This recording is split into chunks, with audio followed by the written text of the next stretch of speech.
안녕하세요. 도화동 필그림학원 YH영어쌤입니다. 오늘은 인터넷 기초영문법 첫 시간 품사에 대해서 배워보는 시간을 갖겠어요. 어떤 학생들은 아마 어이? 왜 품사가 5개밖에 없어요? 이렇게 말을 할 수 있어요.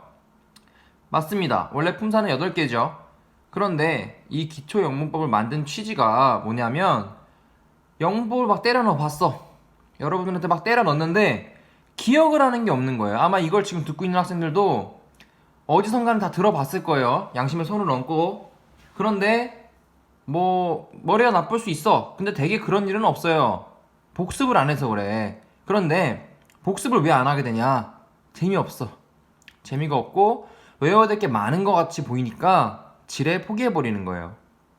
그래서 그걸 막고자 정말 꼭 기억을 했으면 좋겠다 싶은 것들만 일단 이 기초영문법 강의에 담았어요. 그러니까 나중에 살은 우리가 수업 시간이나 다른 교재를 통해서 다 점점 더 채워줄 테니까 일단은 이 강의에 나오는 것들부터 먼저 외우고 가자. 알겠습니까? 자, 첫 번째 품사. 품사에는 명사, 동사, 형용사, 부사, 접속사가 있어요. 먼저 명사는 이름을 의미합니다. 이름. 필그림, 우리 학원 이름이죠. 제니, 연예인 이름이에요. 책상, 사물, 이런 것들을 모두 명사라고 부릅니다. 이 명사는 문장에서 주어와 목적어, 보어의 역할을 합니다. 품사와 역할은 좀 달라요. 이 역할에 대해서는 뒤에 가서 설명을 할 거니까 우선 명사가 문장에서 주어와 목적어와 보어의 역할을 하는구나 까지만 기억을 해둡시다. 다음으로 동사. 동사는 행동을 나타내요.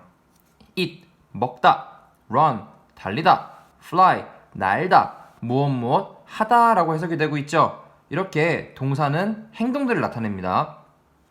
다음으로 형용사. 형용사는 앞에 나왔던 명사를 수식해요. 수식한다는 거는 쉽게 말해서 꾸민다 라고 하는데 꾸밀 때는 니은으로 해석이 되면서 뭐뭐 하는, 뭐뭐 한 이라는 의미를 추가적으로 넣어줍니다. 앞에 나왔던 제니를 한번 응용해 볼게요. 제니는 어때요? 예쁘죠? pretty. pretty는 예쁜, 니은으로 끝나는 형용사예요. 이 명사 제니를 pretty가 꾸며주고 있죠? 예쁜 제니라고. 요런 게 바로 형용사의 역할입니다. 다음은 부사. 부사는 마찬가지로 수식하는 역할을 해요. 그런데 어땠어요? 형용사도 수식하는 역할을 했죠? 그래서 부사와 형용사는 둘 다 수식하는 역할을 하므로 역할이 겹치면 부사가 존재하는 의미가 없겠죠? 그래서 형용사는 명사를 수식했고 부사는 명사 빼고 모두 수식합니다. 명사 빼고가 다 누군지 한번 볼까요? 동사, 형용사, 다른 어떤 부사 혹은 문장 전체. 한번 예시를 볼까요? 앞에서 pretty 제니 나왔죠? 그런데 very는 매우라는 뜻으로 부사예요. 지금 pretty 제니가 예쁜 제니였는데 very가 pretty를 꾸미면서 매우 예쁜 제니라는 문장이 완성되죠. 맞아요. 부사가 형용사를 꾸미고 있어요. 다음으로 접속사. 접속사는 단어와 단어, 문장과 문장을 연결하는 역할을 합니다. 종류에 뭐가 있을까요? and나 but, or 이런 것들이 있습니다. 다음 장으로 넘어가 볼게요. 문장 성분, 문장의 구성 요소에 대해서 배워볼 건데 앞에서 배웠던 품사들은 이 문장의 구성 요소를 이루는 요소라 생각하면 돼요. 오케이? 정말 우리가 배우고자 했던 거는 이 문장 성분들이에요. 문장 성분을 알기 위해서 우리가 품사를 배운 거고 한번 들어가 볼게요.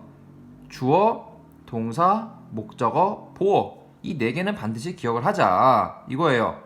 문장이란 절이라고도 표현합니다. 요거 중요한 표현이고 기억하세요. 절.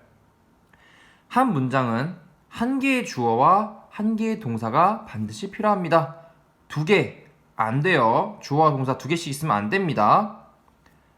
주어는 문장의 주체, 즉 주인공을 의미합니다.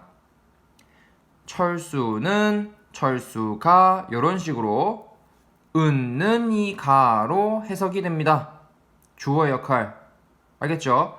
다음으로는 동사. 동사는 주어가 하는 동작, 즉 행동을 의미합니다.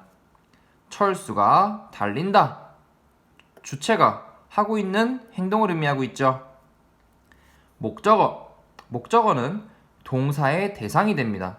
목적어는 문장마다 반드시 필요로 하는 요소는 아니에요. 하지만 동사마다 목적어를 필요로 하는 동사가 있기 때문에 목적어 중요합니다. 목적어는 를, 에게로 해석이 됩니다. 철수가 엄마에게 달려간다. 엄마에게 달려간다의 목적어가 되겠죠. 다음으로 보어. 보어는 동사를 보충하는 역할을 합니다. 보충? 아까 수식까지는 배웠죠? 보충 느낌이 어때요? 부족한 거를 채워주는 느낌이죠. 쉽게 말해서 수식과 보충은 수식은 없어도 상관이 없는 단어입니다. 그러나 보충은 없으면 안 되는 거예요. 예를 들어 볼게요. 형용사와 부사는 수식의 역할을 하고 보어는 보충의 역할을 합니다. 머리를 가지고 한번 예시를 들어볼게요. 머리. 쌤이 멋져 보이려고 무지개 색깔로 머리 염색을 했어요. 어떤 학생들은 지금 경악을 할 수 있어요. 그런데 이 머리 염색하는 거는 멋져 보이기 위해 하는 거니까 반드시 할 필요는 없는 거죠. 염색 뺀다고 해서 쌤 큰일 생기는 거 아니에요. 그런데 쌤이 만약에 산성비를 너무 많이 맞아서 대머리가 됐다고 해봅시다. 대머리가. 그때 가발을 안 쓰면 어떻게 해요?